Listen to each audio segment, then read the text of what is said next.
C'est l'Odile. L'Odile. Les avantages de la vieillesse, en plus de la maladie, c'est pas mal.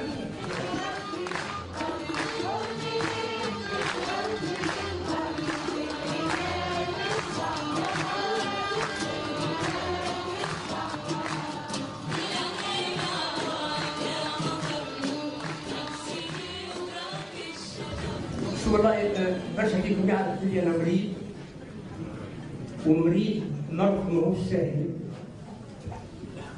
اللي نحب نقول بين اعماقي أن المبادرة ساهمت في محاولة التوقي من هذا المرض، وأعرف الآن جيدا أن لا نضال إلا نضال الفكر والأساس. وهي كلمتي الأولى أنه يريد أن نكف جماعة وأفرادا على التغاضي على الميدان الثقافي في كل التحولات الأساسية، وبلدنا في حاجة إلى التحول السياسي لابد أن يسبقه صراع كبير في الميدان الثقافي. ويبدو لي حسب تجربتي سواء النظرية والمهنية أنه بعدنا كثيرا على المواد الثقافية، ولم نعد نتحدث كما في وقت مضى في المقاهي والحانات حول الكتب الجديدة وما تحتوي وما قد يفتح لنا من مجال في تحسين مردودنا وتعمير الدار بطرق أحسن ما هي عليه. الحاجة الثانية اللي دائما نقولها الإخوان عندما يصاب الحظ ألتقي بهم أنه ليس من المعقول بأنه على فترات عشريتين 5000 طالب فعلوا ما فعلوا وأحدثوا أمور إلى الآن كلنا ننتمي إليها وكلنا معنيين بشأنها، وحتى كلنا مقصرين في شأنها. لكن الأهم هو أن الجامعة هي اللي أعطت ما نحن عليه الآن في محاولة إرجاع الروح. لهذا يؤسفني دائما أن لا أجد في الخطابات اللي نسمعها وإلا المناشير اللي يقرأها تركيز على 300 طالب اللي موجودين حاليا. 300 طالب أولا بدونهم لا سبيل للتعرف على مستقبلنا باش يكون. المثقف هو اللي يعرفنا وهو اللي عنده الأدوات الكافية باش يعرفنا على ما هو المستقبل، وهو اللي يخلي أنا السياسي ينتهج طرق تتلائم مع العلم وتتلائم مع المعرفة وتبتعد عن الكلام الفضفاض والكلام اللي أي واحد يرجع يقوله مغض يروح لداره دونك أنا في اعتقادي مقام الجامعة، وأتكلم عن الجامعة أساسا بطلبتها، على أنه مسؤولية كبيرة في عنقنا. والآن وقد بدأت الروح ترجع فكلنا ناس طيبين بشعرنا الأبيض. المهم فينا أنه كلنا ما زلنا وكأن ما زلنا طلاب، كلنا ما زلنا طالبين حق لهذا البلد وطالبين حق لأنفسنا وطالبين حق لبلدنا وطالبين حق للعالم. لنا أيضا دور في العالم نريد كمثقفين وكشعب أن نقوم به، ومع الأسف من 30 سنة مات هذا الوجود اللي كان موجود من طرف المثقفين التونسيين في المجالات الثقافية العالمية. ستبقى بلا ريب كلماتك في آخر حضور لك في اجتماع المبادرة، وكأنها تذكير لافتتاحية العدد العاشر من برسبكتيف، وتأكيد لثوابت مهما كانت المتحولات منذ ذاك الزمن. وستبقى أيضا ترن في الآذان بمثابة الوصية، تحمل في طياتها خلاصة ذكية ومتميزة لما طبع حياتك منذ خروجك من السجن، وفي نفس الوقت تعبير على ما أظهرته من الإصرار والالتزام والاندفاع في المبادرة الديمقراطية التي سخرت لها من طاقاتك الأخيرة الكثير لتستمد منها القوة في مواجهتك النهائية ضد المرض، ونهما متجددا للحياة والفعل والكتابة والإنجاز.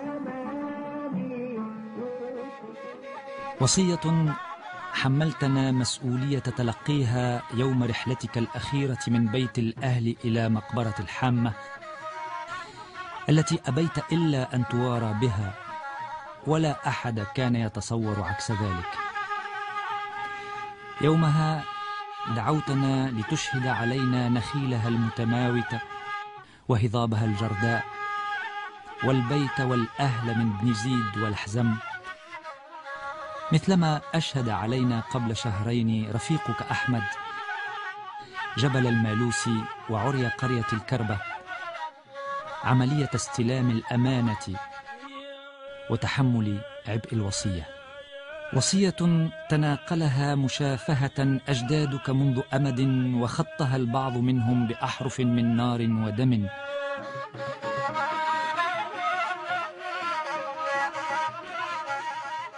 والبعض الآخر بكلمات من تبر الأرض والزمن،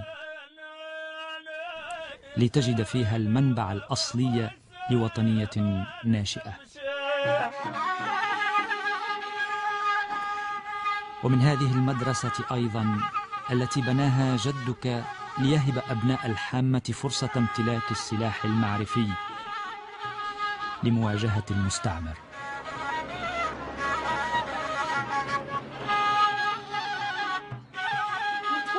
كنا صغار كنا نقرأ في الجامعة حدانا، مش في الزاوية، نقرأ بالقرآن في الزاوية، لأن أنا صغيرة أخذي شهادة البقرة، دار بابايا ضيفة للمدادب اللي قروه.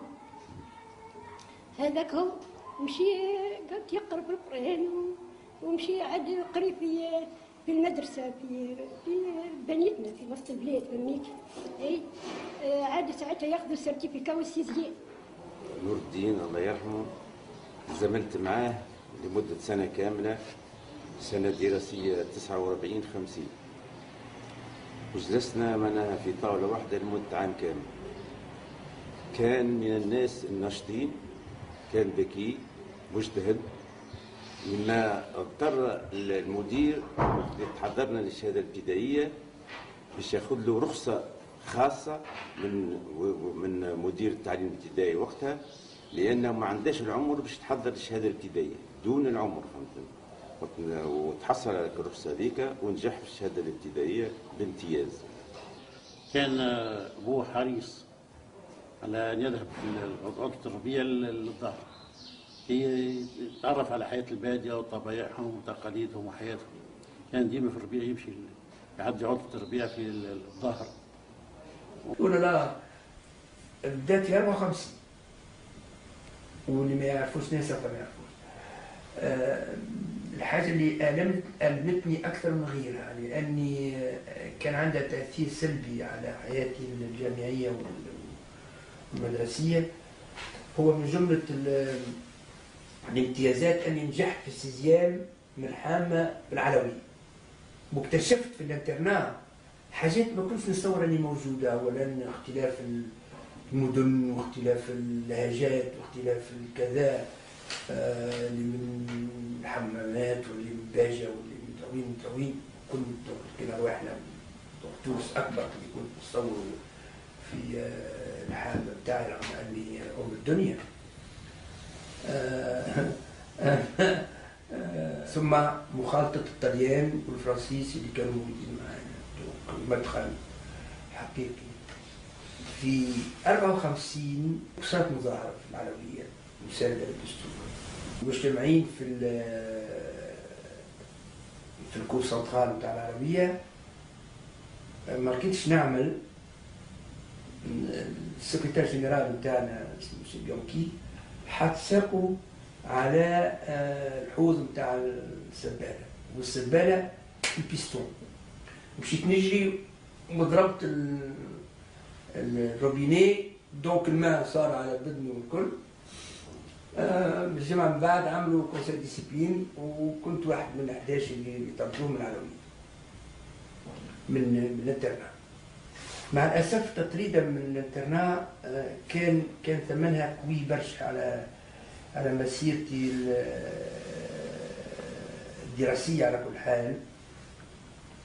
بما انه من وقتها بديت عايش مع ولد عمي في وكاله. محل سكننا في الوكاله دي من قبل معهد الترجيح المعلمات، واصلها الاصيل هي وكاله يسكنوا فيها جماعه برانيه، وخصوصا حتى من الجزائر في عهد الثوره. السوافه بالضبط يجوا يسكنوا فيها، ومولاها سوفي. وكان وقع شديد لانه جوستومون بديت عايش في مناخ صحي ومناخ تثقيفي والى اخره. ولاد عمي كلهم في الزيتونه، وماكلتهم ماهيش الماكله اللي كنا ناكلوا فيها في العلويه، ومخالطتي ما عادش نفس المخالطه والى اخره. ومرضت، وبعثني السي ابراهيم الغربي بارك الله فيه للمعهد هذايا، وين عديت من البكالوريا. ومن بعد عملت اون اني دو ليسونس ايكونوميك. جن افريك مكتوبين ماء العين، يعني كتيبه حلوه. هذا شكون هذا؟ نور الدين مخلد. فكرنا له معلي شكون؟ نور الدين مخلد باريس. دونك باريس نلقاو مع كمان ما قال لك الرسائل تاع ابراهيم. هو وقت مشى يداوي في السونار في مع عثمان القسمي ومع الاخوه الكونتابل خلف الله اسمه الشاب. وطلعنا هذيك اي ضربت السيله. Ça s'est arrêté là parce que justement كي تزفرت شويه زعما راني نعرف انا فاش قام الدبلوم. مدامي مع محمد شرفي وما ادري شكون احد الزعماء، ونعرف نتكلم واخره، مش لازم القرايه فهمتني. وهي في الواقع ترجع الى القطيعه اللي صارت مع المسار اللي كان مساري وانا في نتحقق لو ما ماتش الوالد اللي كان دونك مناضل وكذا وكذا والى اخره، واللي ما نشكش اللي ما كانش يريد ان اكون شيوعي ولا ان اكون والي ولا حاجه من هذا. دونك اختياري في مساري كان يكون اصعب برشا برشا برشا من اللي صار، بما انه بابا مات وانا عمري 17 عام و 16 عام، مشى على روحه، ما عادش لازم ما عادش يكون الوحيد اللي كان لازم يقيد حياتي. بابايا مشق بن يوسف، ورقاب حسوا تاع بن يوسف الكل، هو واحد منهم. الحال هكا زي بين المغرب العشيه قربت المغرب هكا. عمي حسن في الصور هكا مشي يركب في الساعه الغلم العين خايب هكا.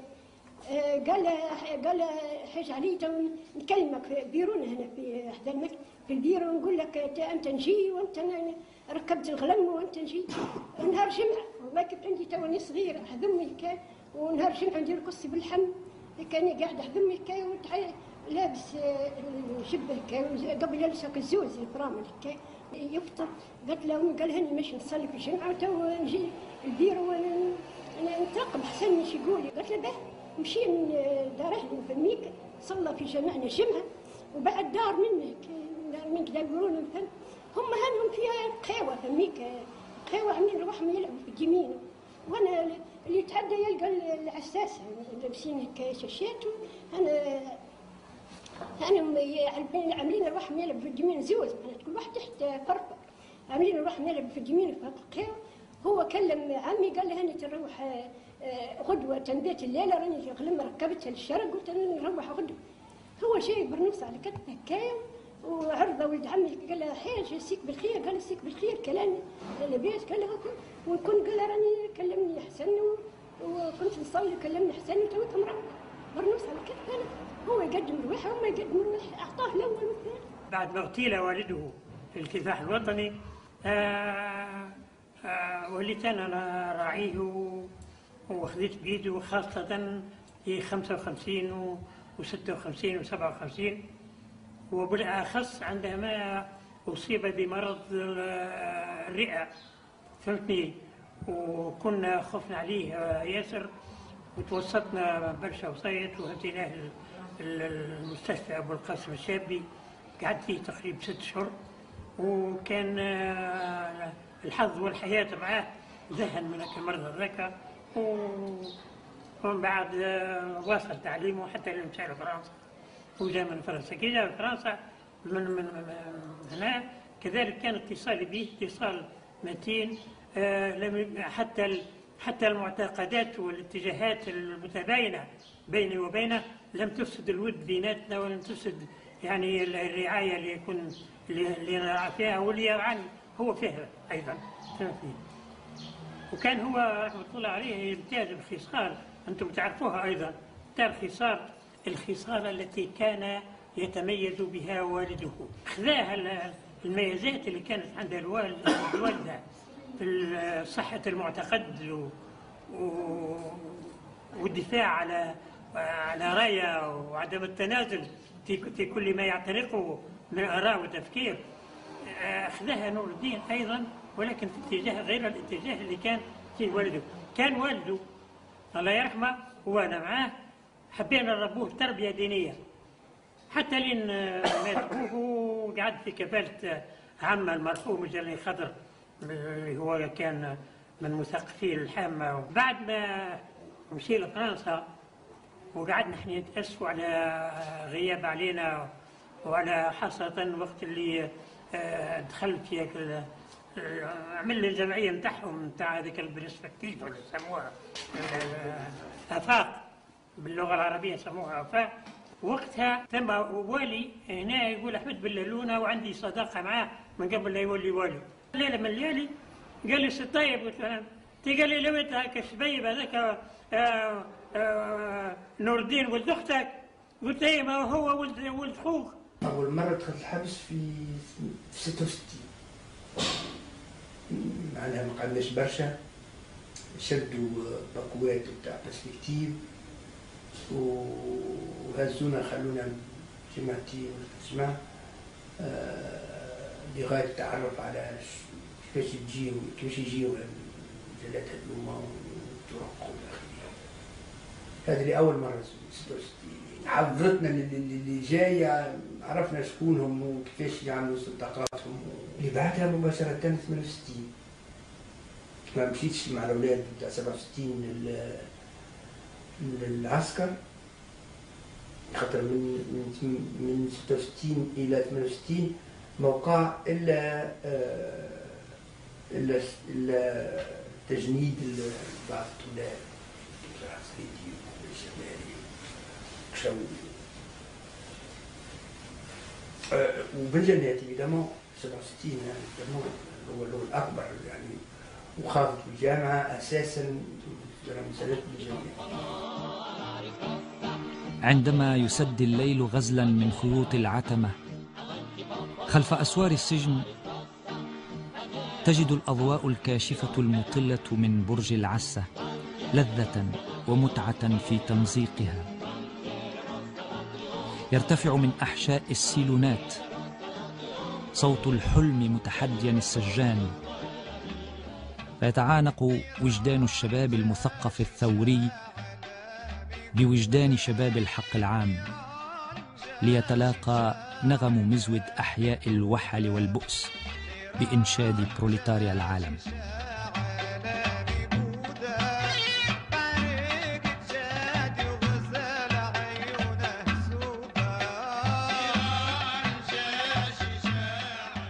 Donc 68 وبعد خرجنا en fait en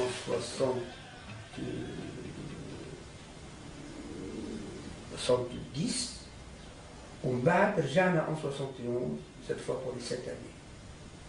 ما هو وقت اللي عفوا عليه وجهوا للحامة، وجهوا جماعة الشرطة للحامة من أول مركز حرس اللي عندنا احنا ماهوش مركز شرطة. هبطوا غاديك عمل لي تليفون للحانوت، أنا تاجر عندي حانوت، يقول لي راني خرجت توها وجابوني شرطة وراني عريان ما عنديش ما نلبس. إلى أن هزونا برج الروم يخبرونا قبحنا في دموس.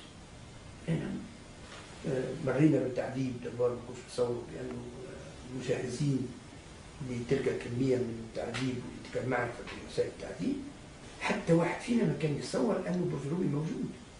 اليوسفيين وقع التعدي عليهم بموافقة المجتمع كله، ولا واحد كان يكتب عليهم في الأوساط الطلابية بما فيه القوميين والبعثيين ما كانوش ينددوا بتعذيب اليوسفيين، وبعد ذلك تعذيب جماعة المؤامرة. والله العظيم الحالة اللي شفناهم فيها يا حبيبي تقول بحق نحشم ليس قومنا وحقوا ويطلبوا منهم السماع ليس قوم كل يخلوهم يعيشوا في البيوت الكل ماء يركض على الماء. إلى الساعة حتى واحد منا ينجم يقول أنه لاقى ما لاقاه اليوسفيين وجماعة المؤامرة. والفرق الكبير هو كونه إحنا العالم ما نساناش، قد نساند قد سورتو أمنستي انترناسيونال. أنا عندي احترام خاص بأمنستي انترناسيونال لأنه اللي خرجنا من السجن له شعب تونسي وله المثقفين التونسيين رغم كل مجهوداتهم، من الأساس كان أمنستي انترناسيونال. لقاونا أولا مناضلين حقانيين ونهارين وإحنا عاملين نضرب جوع. الخصم اللي جاوا جماعة العام التونسي الحقيقة كثروا منها. مثلا باش نكتبوا مدير السجن كلمة سيدي لا ما نحبوهاش كلمة سيدي. شو نقولوا ما لا يخرا يا شو نقولوا كنت تقول تقول مسيو وعلاش نقول سيدي لا سيدي لا. السجن من الآلام العميقة والفلسفية أنه تستنسي العجوبة يوم من طون وغران سكوندال أنه يبقى الجسد كأنه مازال برا. يعني الديمومة هي والقلب يضرب بنفس الطريقة ونكونوا الصباح نستانسوا بأنه نكونوا الصباح راهو الباب مقفول ونستانسوا أنه 20 ساعة على 24 احنا داخل سجون 400 وعلى 300 ونستانسوا على أنه ما عادش عندنا حياة جنسية ونستانسوا على أنه ما عادش عندنا كتب ونستانسوا برشا حوايج. ورغم هذا في نفس المكان عشنا في بيت 17 ومرة أخرى السي محمد الحلواني شاهد على هذا. عشنا أيام حلوة برشا برشا برشا. جاني راشد اللي خرجنا وقال لي يا نور الدين أما اللي نحب باش نجدكم به هو أنكم فتحتوا في السجون. واقع لم يكن في حسبان السجانين أن يقع. فعلا فريق نتاع برسبكتيف بداية أنه أثبت أن السجناء أقوى منهم وأنهم قادرين على تبديل العالم السجني. العالم السجني كله مش كان سياسيين بدل بتواجد ناس يقولوا مع أنت أنا حكم علي بالسجن مش حكم علي بالتعذيب في السجن. من ضوضاء المدينة ومن صخب لياليها يخترق جدران السجن أصداء مقاومات أخرى لا في المعامل. مقاومة المهرجين الذين رفضوا أن يكونوا في خدمة الملك. كان يرى فيهم البعض من الرفاق جزءا منهم وامتدادا لمقاومتهم. قريت جريدة اليوم؟ عليه؟ نخدم فيها ونقراها ياسر على البرلمان. كيفاش تعرف الشيء اللي صاير في الدنيا؟ شبيه اللي صاير في الدنيا في الجرايد؟ منافيل. نال لبي اخبار الناس عند الناس واخبار الحاكم في التلفزة. كان من الطبيعي أن يكون اللقاء بين هؤلاء والمفرج عنهم في قاعة الليدو حول غسالة النوادر. طولها 2 متر وتصاور وانترفيو وحكايات على شكون؟ على شطاحة مصرية. والسيد اللي كاتب اللبخة هذه نهار كامل وهو مكسر لي مخي على الكريز ايديولوجيك عند العرب. Mais je sais par les échos déjà qui nous parvenaient dans nos cellules que c'était des spectacles qui avaient intéressé beaucoup les jeunes, mais qui sont beaucoup moins des spectacles de bruit et de propagande ou d'agitation que des spectacles qui correspondent à des spectacles. Et la fin des années 60 et 70 que j'ai vécu ici à Tunis était l'écho de celle que j'avais vécu à Paris, où j'étais très concerné par l'histoire de l'art. Et donc je savais qu'on tenait là non pas des crieurs ou des hableurs sur scène, mais des artistes qui étaient effectivement, qui sciemment s'étaient proposés d'être ou de s'engager aux côtés de ce qu'ils considéraient être la justice ou l'horreur de l'exploitation, mais qui le faisaient à leur manière et sans obligatoirement développer le même discours que le nôtre, que ce soit de Rosa Luxembourg ou de Marx ou de Proudhon. C'est pas la même chose. C'était un prolongement qu'on savait nécessaire et que l'on savait nous représenter vraiment. En tout cas, moi, j'étais de ceux qui réclamaient une expression culturelle et non pas uniquement politique.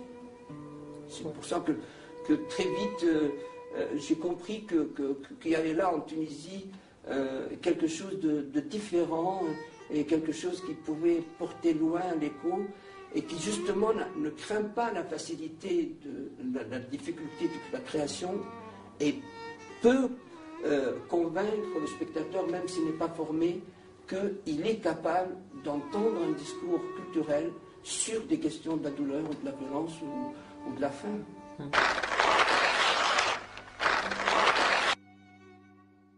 Je crois d'abord qu'un de leurs principaux mérites, c'est de n'avoir pas accepté l'autocensure.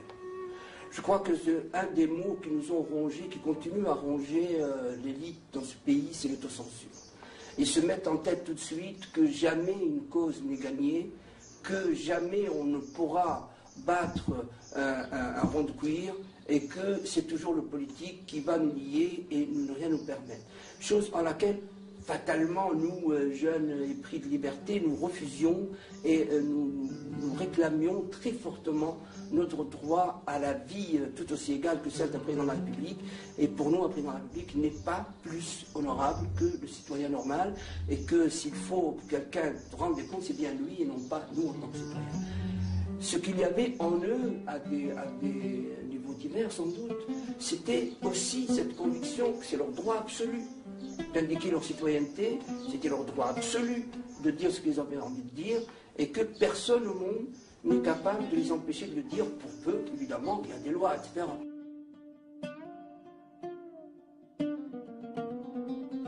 Je suis de ceux qui pensent que une des premières responsabilités de l'intellectuel, c'est de lire l'avenir avant les autres et de déterrer ce que peut-être les autres ne voient pas ou n'en voient pas les conséquences ultimes. Et ayant affaire à une société petite bourgeoise qui se complaît dans le petit facilement, je crois que, consciemment ou inconsciemment, le fait qu'il donne l'impression de grossir les problèmes ou d'aller au plus laid de nous, on peut toujours demander, s'il te plaît, n'y va pas trop fort, ça nous fait trop mal. Mais je crois que ce qui restera, des œuvres de l'ensemble du Nouveau Théâtre et les siennes, resteront comme témoignage d'une grande clarté, d'une perception très forte de ce qui nous attend et de ce qui est venu, et probablement de ce qui nous attend encore plus.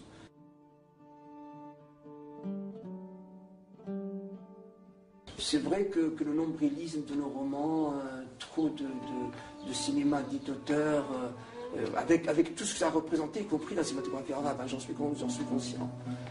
Mais à ce qu'il n'y ait que ça, ce fossé malheureusement toujours plus grand entre l'intellectuel en Tunisie, sa communauté et son peuple, risque de s'approfondir, et ce malentendu, ce non-dialogue est préjudiciable pour tout le monde, il me semble. عفوا نورة، مهما قلنا فلا يمكن أن نحكي سيرتك في نصف ساعة. مهما كتب الرفاق والأحبة فيك فسنظل مقصرين في حقك. لا يمكن أن نروي سيرة جيل أو أكثر. رجال ونساء كان حظهم أنهم وجدوا في أحلى زمن وفي أحلى مكان، فتحولت تلك الصدفة السحرية سببا في شقائهم، لأنهم كانوا وما زالوا يحملون حلم صنع وطنهم أو المشاركة في صنعه، أو أضعف الإيمان أن يكون لهم رأي في ذلك، فحرموا لا في الصنع أو المشاركة أو حتى الرأي، وإنما في الحلم. لك ولعائشة، لابنتك، للأولاد، لكل الأولاد نقول: لن يموت الحلم، حلم نور الدين، حلمنا جميعا. ولا بد يا غايب الأحباب يجينا ربيع وتتجلى على القلب كدار.